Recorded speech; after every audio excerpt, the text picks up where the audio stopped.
Personal growth से जुड़े content के लिए हमारे चैनल को सब्सक्राइब करना न भूलें। कभी ऐसा होता है कि रात के 2 बजे हैं, आप बिस्तर पर लेटी हैं और आपका दिमाग है कि रुकने का नाम ही नहीं ले रहा। 10 साल पहले हुई कोई बात या कल की मीटिंग में कही कोई अधूरी लाइन, ये सब एक फिल्म की तरह दिमाग में चले जा रहा है। बिल्कुल। ये ओवरथिंकिंग यानी जरूरत से ज्यादा सोचने का एक जाल है, एक मानसिक जेल जिसमें हम सब कभी न कभी कैद हो जाते हैं। सही बात है। जैसा कि मार्क ट्वेन ने कहा था, मैंने अपनी जिंदगी में बहुत सारी भयानक चीजों का सामना किया है जिनमें से ज्यादातर कभी हुई ही नहीं। वाह, क्या लाइन है। और पता है, ये सिर्फ एक छोटी मोटी आदत नहीं है, ये एक तरह का चक्र है जो हमारी मानसिक शांति को धीरे धीरे खत्म कर देता है। अच्छा। ये हमें एंजाइटी, तनाव और यहाँ तक कि सिर दर्द और थकान जैसी शारीरिक समस्याओं की ओर धकेलता है। असल में ये एक आदत बन जाती है जहां हमारा दिमाग प्रॉब्लम सॉल्व करने के बजाय प्रॉब्लम बनाने लगता है। आज हम इसी मानसिक जेल की दीवारों को समझने और इससे बाहर निकलने का रास्ता खोजने वाले हैं। हमारे पास माइल्स निस्का की किताब द आर्ट ऑफ लेटिंग गो की कुछ बेहतरीन आइडियाज हैं। ये किताब ओवरथिंकिंग के जाल से निकलने के लिए एक तरह से एस्केप प्लान देती है। बिल्कुल, एक स्टेप बाय स्टेप गाइड। तो चलिए इस पर एक गहरी चर्चा करते हैं। तो सबसे पहले ये समझना जरूरी है कि ओवरथिंकिंग और गहरी मतलब प्रोडक्टिव सोच में आखिर फर्क क्या है, क्योंकि हम सबको लगता है कि सोचना तो अच्छी बात है। हाँ, और यहीं पर सबसे बड़ा कंफ्यूजन होता है। किताब इसे बहुत अच्छे से समझाती है। देखिए, गहरी सोच या प्रॉब्लम सॉल्विंग का एक मकसद होता है, एक मंजिल होती है। हाँ, वो हमें किसी समाधान या एक्शन की तरफ ले जाती है, जबकि ओवरथिंकिंग एक लूप है, एक टूटा हुआ रिकॉर्ड जो बार बार एक ही लाइन दोहराता है बिना किसी नतीजे पर पहुंचे। बिल्कुल, गहरी सोच हमें आगे बढ़ाती है, ओवरथिंकिंग हमें एक ही जगह पर मतलब फंसा देती है। तो एक सोच हमें रास्ता दिखाती है और दूसरी हमें बस गोल गोल घुमाती है। किताब में इसके कुछ पैटर्न भी बताए गए हैं ना? किताब 3 मुख्य पैटर्न की बात करती है। पहला है भविष्य की चिंता करना, फ्यूचर ट्रिपिंग। हाँ, किताब में मजेदार शब्द दिया गया है, फ्यूचर ट्रिपिंग। इसमें हम लगातार क्या होगा अगर वाली सिनारियो में जीते हैं। क्या होगा अगर इंटरव्यू अच्छा नहीं गया, क्या होगा अगर मैं बीमार पड़ गया। ये कभी ना खत्म होने वाली चिंताओं की एक सीरीज है। ये तो मेरा पसंदीदा है। अगर बॉस का ईमेल आता है कि कल बात करनी है, तो दिमाग सीधे सोचने लगता है कि बस नौकरी गई। बिल्कुल। जबकि हो सकता है कि वो बस किसी नए प्रोजेक्ट के बारे में बात करना चाहते हो। अच्छा, दूसरा पैटर्न क्या है? दूसरा है अतीत पर पछताना। इसमें हम पुरानी गलतियों, पुरानी बातों या अपमान को अपने दिमाग में बार बार दोहराते हैं। काश मैंने वो ना कहा होता। हाँ, काश मैंने वो मौका ना छोड़ा होता। हम एक तरह से अपने अतीत के कैदी बन जाते हैं और उस एक पल को बदलने की कोशिश करते रहते हैं जो अब बदल ही नहीं सकता। और तीसरा पैटर्न शायद सबसे खतरनाक है, क्योंकि वो हमें एक्शन लेने से ही रोक देता है। Analysis paralysis. हाँ, एनालिसिस पैरालिसिस। किताब में इसका एक बेहतरीन उदाहरण दिया गया है। एक व्यक्ति जो हेल्थ इंश्योरेंस प्लान चुनने के लिए हफ्तों लगा देता है। वो दर्जनों प्लान्स की तुलना करता है, हर छोटी बड़ी डिटेल को पढ़ता है और अंत में इतना कंफ्यूज और डरा हुआ महसूस करता है कि कोई फैसला ही नहीं ले पाता। सही। और ये सिर्फ बड़े फैसलों के साथ नहीं होता है। ये रेस्टोरेंट में मेन्यू देखकर ये तय न कर पाना कि क्या ऑर्डर करें, या ऑनलाइन शॉपिंग में 2 टी-शर्ट के बीच में 1 घंटा बर्बाद करने जैसा भी हो सकता है। मतलब सोचने में इतनी एनर्जी लगा दी कि कुछ करने की एनर्जी ही नहीं बची। बिल्कुल। तो ये तो हुई उस जेल की पहचान जिसमें हम फंसे हैं। अब बात करते हैं उन दीवारों की जो हमें अंदर बंद रखती हैं। किताब बताती है कि ओवरथिंकिंग और एंजाइटी एक दूसरे को बढ़ावा देते हैं। ये चक्र कैसे काम करता है? यहां से बात और दिलचस्प हो जाती है। किताब हमें हमारे दिमाग के अंदर ले जाती है। देखिए, जब हम किसी बात को लेकर लगातार सोचते हैं ना, तो हमारा दिमाग उसे एक असली खतरे की तरह देखने लगता है। अच्छा। उसे फर्क नहीं पता कि हम असल में शेर के सामने खड़े हैं या सिर्फ शेर के बारे में सोच रहे हैं। और इसका हमारे दिमाग पर क्या असर होता है? दिलचस्प बात यह है कि हमारा प्रीफ्रंटल कॉर्टेक्स, जो दिमाग का सीईओ है, मतलब जो ठंडे दिमाग से फैसले लेता है। बिल्कुल। हाँ। पर जब हम ओवरथिंक करते हैं तो हमें सीईओ के केबिन को कॉर्टिसोल और एड्रेनालिन जैसे स्ट्रेस हार्मोन से भर देते हैं। अब सीईओ घबरा गया है, तो वो सही फैसले नहीं ले सकता और बस खतरा है वाला अलार्म बजाने लगता है। इसी वजह से वो हाइपर एक्टिव हो जाता है। और यहीं से एंग्जाइटी का फिजिकल रूप शुरू होता है ना? दिल की धड़कन का तेज होना, सांसों का छोटा हो जाना, मांसपेशियों में खिंचाव। बिल्कुल। और सबसे खतरनाक हिस्सा अब आता है। जब हम इन शारीरिक लक्षणों को महसूस करते हैं तो हमारा दिमाग इसे इस बात का सबूत मान लेता है कि हाँ, सच में कोई गड़बड़ है, और वो और ज्यादा सोचने लगता है। एग्जैक्टली। इस तरह ओवरथिंकिंग से एंग्जाइटी के शारीरिक लक्षण पैदा होते हैं और उन लक्षणों से और ज्यादा ओवरथिंकिंग। तो मतलब हम एक ऐसे चक्र में फंस जाते हैं जिससे निकलना नामुमकिन सा लगता है। तो सोच से टेंशन और टेंशन से और ज्यादा सोच, एक अंतहीन फीडबैक लूप। तो अब सबसे बड़ा सवाल, इस चक्र को कैसे तोड़ा जाए? इस जेल से बाहर निकलने की चाबियां क्या हैं? किताब हमें कुछ बहुत ही प्रैक्टिकल तकनीकें सिखाती है। हाँ, और पहली और सबसे जरूरी चाबी है माइंडफुलनेस। अब ये शब्द सुनकर कई लोग घबरा जाते हैं कि घंटों ध्यान लगाना पड़ेगा। पर किताब साफ कहती है कि ऐसा नहीं है। बिल्कुल नहीं है। तो फिर माइंडफुलनेस का असली मतलब क्या है? किताब का सबसे बड़ा इंसाइट ये नहीं है कि हमें मेडिटेशन करना है, बल्कि ये है कि ओवरथिंकर का इलाज ज्यादा सोचना नहीं, बल्कि ज्यादा महसूस करना है। हाँ, माइंडफुलनेस हमारे दिमाग को सोचने वाले मोड से निकालकर महसूस करने वाले मोड में लाने का एक स्विच है। इसका मतलब है बिना किसी जजमेंट के वर्तमान पल में जीना, अपने विचारों के शोर से एक कदम पीछे हटना। हाँ, और उन्हें सिर्फ देखना, उनमें बहना नहीं। इसे रोज की जिंदगी में कैसे इस्तेमाल कर सकते हैं? बहुत आसान तरीकों से, जैसे माइंडफुल ईटिंग, खाते समय फोन देखने के बजाय अपने भोजन के रंग, उसकी खुशबू, उसके स्वाद पर ध्यान देना।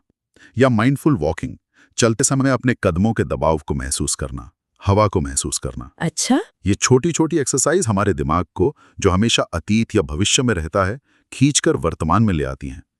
ये दिमाग के एक मसल को ट्रेन करने जैसा है, ताकि वो वर्तमान में टिक सके।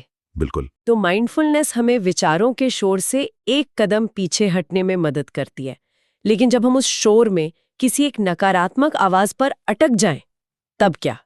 किताब कहती है कि हमें उस विचार से लड़ना नहीं, बल्कि उसकी जांच पड़ताल करनी है। हाँ, यहीं पर रिफ्रेमिंग का कॉन्सेप्ट आता है। सही। ये दूसरी और बहुत शक्तिशाली चाबी है, नकारात्मक विचारों को रिफ्रेम करना। हमारे दिमाग में ना अक्सर कॉग्निटिव डिस्टॉर्शन, यानी सोचने में कुछ गलतियां होती हैं। जैसे ऑल और नथिंग सोच। हाँ, जहां हम चीजों को सिर्फ ब्लैक या व्हाइट में देखते हैं, या तो सब अच्छा है या सब खराब।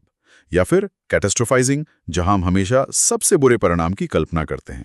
इन मानसिक गलतियों को ठीक करने के लिए किताब 3 C's तकनीक बताती है। चलिए इसे एक उदाहरण से समझते हैं। ठीक है।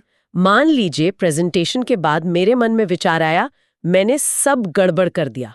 ये है पहला सी, कैच इट, इसे पकड़ें।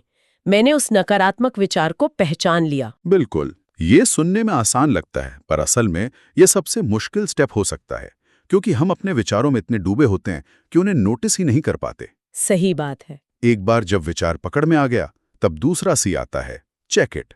इसे जांचें। अब खुद से सवाल पूछें, क्या इस विचार का कोई सबूत है? क्या सच में सब कुछ गड़बड़ था? शायद नहीं। हो सकता है कि मैं 1-2 जगह अटकी, लेकिन 2 लोगों ने तो बाद में तारीफ भी की थी। तो असलियत यह है कि प्रेजेंटेशन का ज्यादातर हिस्सा ठीक था। यही है जांचना। आपने अपने विचार को अदालत में खड़ा किया और सबूत मांगे। अब आता है तीसरा सी, चेंज इट। इसे बदलें। अच्छा, अब आप उस ओरिजिनल कठोर विचार को एक ज्यादा संतुलित और सच्ची हकीकत से बदल सकती हैं। मैंने सब गड़बड़ कर दिया को बदलकर आप सोच सकती हैं, प्रेजेंटेशन ज्यादातर ठीक थी और अगली बार मैं उन 2 पॉइंट्स पर और बेहतर तैयारी करूंगी। वाह! देखिए कैसे एक विचार जो पूरी तरह नेगेटिव और निराशाजनक था, वो अब कंस्ट्रक्टिव और एक्शन लेने लायक बन गया। बिल्कुल। लेकिन यहाँ एक सवाल उठता है, क्या इसमें खुद को धोखा देने का खतरा नहीं है? मतलब अगर कोई सिचुएशन सच में खराब है, तो उसे बस एक पॉजिटिव विचार से बदल देना, क्या ये सच्चाई से भागने जैसा नहीं है? ये बहुत जरूरी सवाल है। किताब साफ करती है कि रीफ्रेमिंग का मतलब झूठा पॉजिटिव सोचना नहीं है। मतलब टॉक्सिक पॉजिटिविटी नहीं। इसका मतलब सब अच्छा है का जाप करते रहना नहीं है। इसका मतलब है सिचुएशन को बिना किसी नेगेटिव फिल्टर के जैसा है वैसा देखना। मैंने सब बर्बाद कर दिया एक डिस्टॉर्शन है, सच्चाई नहीं। प्रेजेंटेशन में सुधार की गुंजाइश है, एक संतुलित और सच्ची हकीकत है। तो हम सच्चाई से भाग नहीं रहे, बल्कि सच्चाई के ज्यादा करीब आ रहे हैं। ये बहुत बड़ा फर्क है। तो हमने विचारों को संभालना सीख लिया, लेकिन उस शारीरिक घबराहट का क्या जो ओवरथिंकिंग के साथ आती है? वो तेज धड़कन, वो पेट में बेचैनी। उसके लिए किताब हमें एक सीधा और तुरंत काम करने वाला टूल देती है, और वो है हमारी सांस, ब्रीदिंग। हाँ, खास तौर पर बॉक्स ब्रीदिंग तकनीक। ये नेवी सील्स द्वारा तनावपूर्ण स्थितियों में शांत रहने के लिए इस्तेमाल की जाती है। अच्छा, ये कैसे काम करती है? ये बहुत आसान है। आप 4 सेकंड तक सांस अंदर लेती हैं, ठीक है। फिर 4 सेकंड के लिए सांस को रोक कर रखती हैं, फिर 4 सेकंड में धीरे धीरे सांस बाहर छोड़ती हैं और फिर 4 सेकंड के लिए बाहर ही रोकती हैं। एक बॉक्स की तरह 4 4 4 और 4। बिल्कुल। ऐसा कुछ मिनट करने से हमारे नर्वस सिस्टम का फाइट या फ्लाइट मोड बंद हो जाता है और रेस्ट और डाइजेस्ट मोड एक्टिवेट हो जाता है। तो ये हमारे दिमाग के उस घबराए हुए सीईओ को सिग्नल भेजता है कि सब ठीक है, खतरा टल गया है। एग्जैक्टली। किताब के आखिर में एक बहुत जरूरी कॉन्सेप्ट की बात होती है, रेजिलियंस, यानी लचीलापन बनाना। मुझे हमेशा लगता था कि कुछ लोग पैदाइशी ही मजबूत होते हैं, जो मुश्किलों से टूटते नहीं हैं, पर किताब का कहना है कि इसे बनाया जा सकता है। ये मेरे लिए सबसे उम्मीद देने वाली बात थी। आखिर ये लचीलापन है क्या, और इसे बनाने के लिए पहला कदम क्या है? रेजिलियंस का मतलब सिर्फ मुश्किलों से लड़कर वापस खड़ा होना नहीं है। इसका मतलब है उन मुश्किलों से सीखकर और ज्यादा मजबूत बनना। अच्छा। और जैसा आपने कहा, ये कोई जन्मजात गुण नहीं है, ये एक स्किल है जिसे प्रैक्टिस से सीखा जा सकता है। तो इसे कैसे सीखें? किताब के अनुसार इसे बनाने के लिए सबसे पहली चीज है सेल्फ कंपैशन, यानी खुद के प्रति दया का भाव। ओवरथिंक करने वाले लोग अक्सर अपनी गलतियों के लिए खुद के सबसे बड़े आलोचक होते हैं। वो एक छोटी सी गलती को मन में महीनों तक दोहराते हैं। सही बात है। सेल्फ कंपैशन इस चक्कर को तोड़ता है।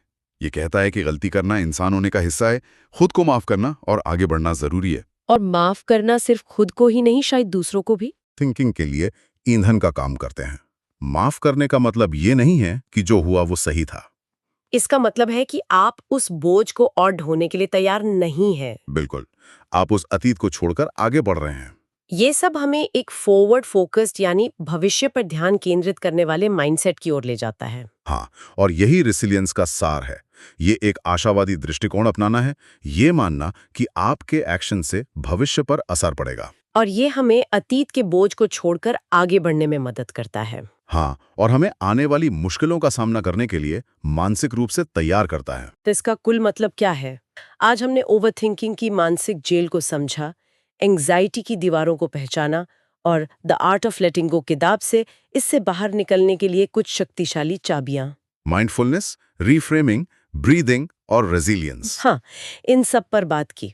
इसका सबसे बड़ा सबक ये है कि बदलाव संभव है और हमें अपने विचारों को खत्म नहीं करना है। बिल्कुल, बल्कि उनके साथ अपने रिश्ते को बदलना है। बिल्कुल। विचार हमारे दुश्मन नहीं है। किताब हमें सिखाती है कि हम उन्हें बस आते जाते बादलों की तरह देख सकते हैं, जिन्हें हमें पकड़ कर रखने की जरूरत नहीं है। इन छोटे छोटे कदमों को उठाकर हम एक शांत और संतुलित जीवन जी सकते हैं। जाने से पहले एक विचार। हाँ। किताब एक फॉरवर्ड फोकस्ड, यानी भविष्य पर ध्यान केंद्रित करने वाले माइंडसेट बनाने की बात करती है। कल से ऐसा कौन सा एक छोटा नया रूटीन शुरू